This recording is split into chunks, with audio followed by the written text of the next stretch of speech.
President Trump promised the largest mass deportation effort in the country's history. And as the Homeland Security Department works to deport more people, immigrants with legal status or no criminal history are also being detained and deported. We talked with three people affected by the changes: a Canadian who tried to renew her visa, the husband of a Peruvian immigrant who's being detained in Louisiana, and a graduate student currently being targeted for deportation. Here's what they told us.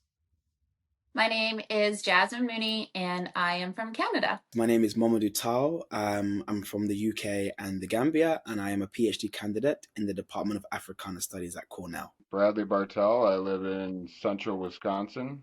Sylvia Munoz, she was detained February 15th, roughly 1 p.m. or so. We were coming back from our honeymoon in Puerto Rico. The agents at the airport in San Juan were asking everybody if they were American citizens or not. That's when they pulled her to the side, starting asking questions like, hey, this is my wife of American citizen, and, do you have this form on you? Do you have this form on you? And no, we didn't. I was detained on March 3rd. I was in detention for a total of 12 days before they released me.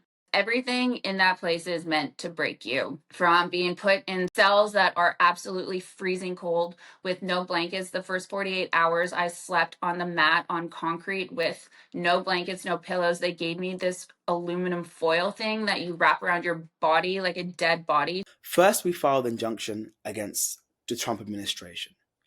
Then, law enforcement agencies are seen at my residence. Then my counsel received an email that I am to surrender to ICE custody, and then my visa is revoked.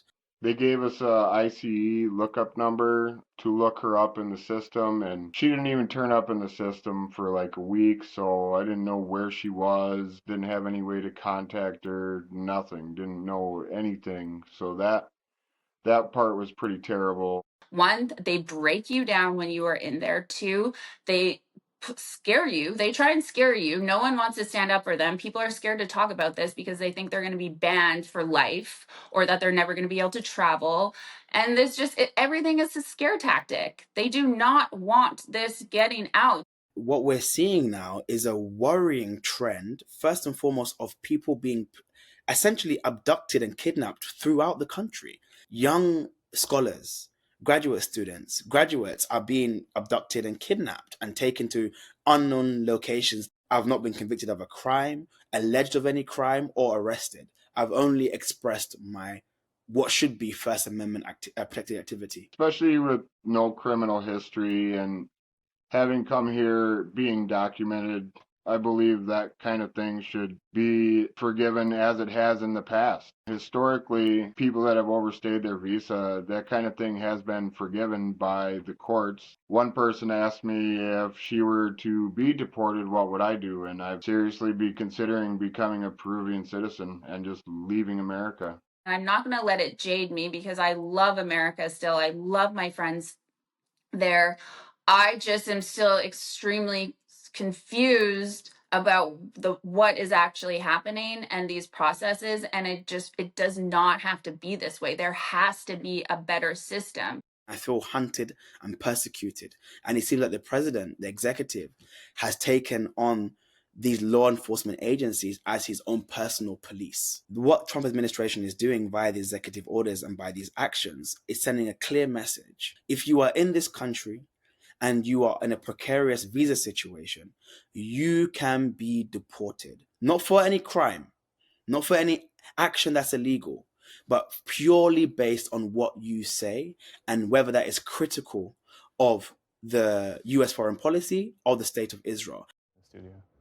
Laura Barron Lopez has been following their stories and the Trump administration's efforts to restrict legal immigration and joins us now. So, Laura, first, our thanks to you and the team for bringing us those stories. It was incredible. So, those three people that you spoke with, where are they now?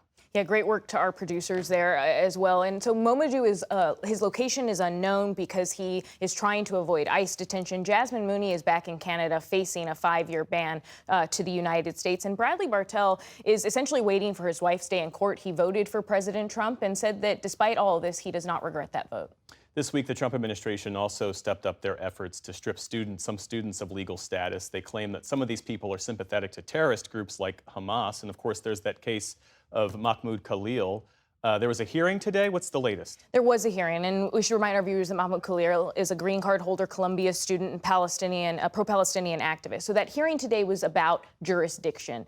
Jeff, the administration wants the jurisdiction to be in Louisiana, where Khalil is currently being held, and it's a more favorable court for the Trump administration. His lawyers want the case to be in New Jersey, and they said that the administration is trying to delay tactics.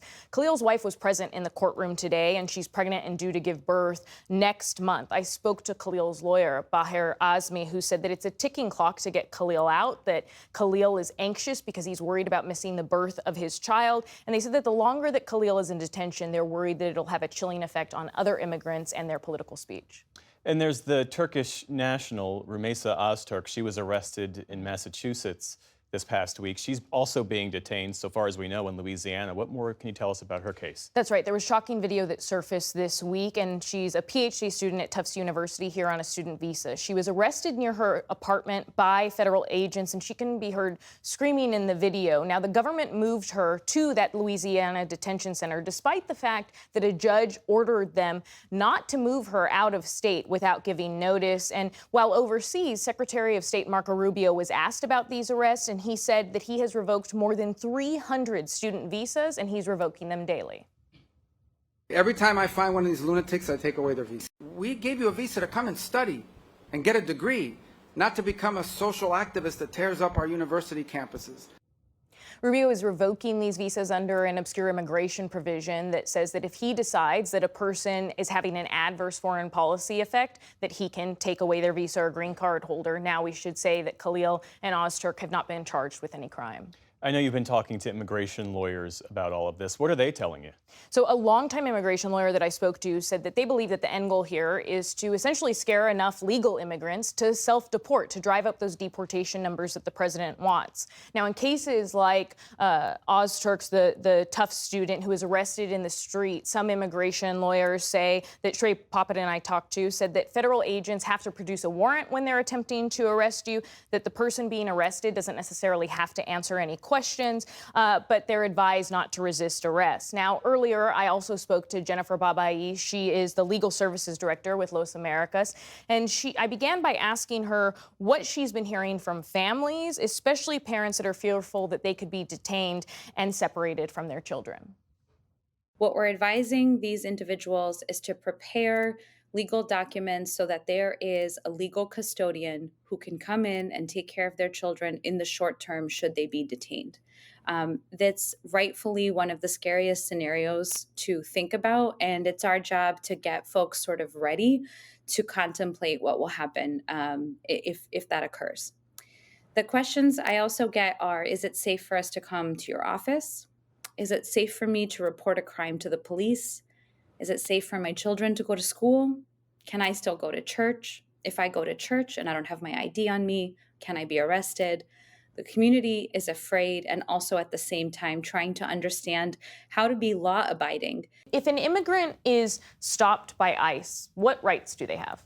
So our Fourth and Fifth Amendments enshrined in the Constitution protect everyone who's in U.S. territory. And so part of Las Americas' work and the work of our partners is walking folks through those kinds of scenarios on how do you determine if you are under arrest, and what are your rights and privileges depending on where you are. The safest and the place that you're most protected is always when you are at home, or somewhere that's a private premises with a closed door. If an officer shows up at your door, you are allowed to ask to see a warrant. And if there is a judicial warrant, then at that point, we walk folks through the fact that they are required under law to open the door and to allow for an inspection. If someone is adjusting their immigration status, are you advising that they not leave the U.S. at this time? In general, we are receiving that question by a multitude of clients. People are very nervous, even once they have adjusted status. I have folks who have been a lawful permanent resident for more than 5 years, and they have the same question. Can I leave? Can I visit my family in Mexico? Can I go on vacation with my children?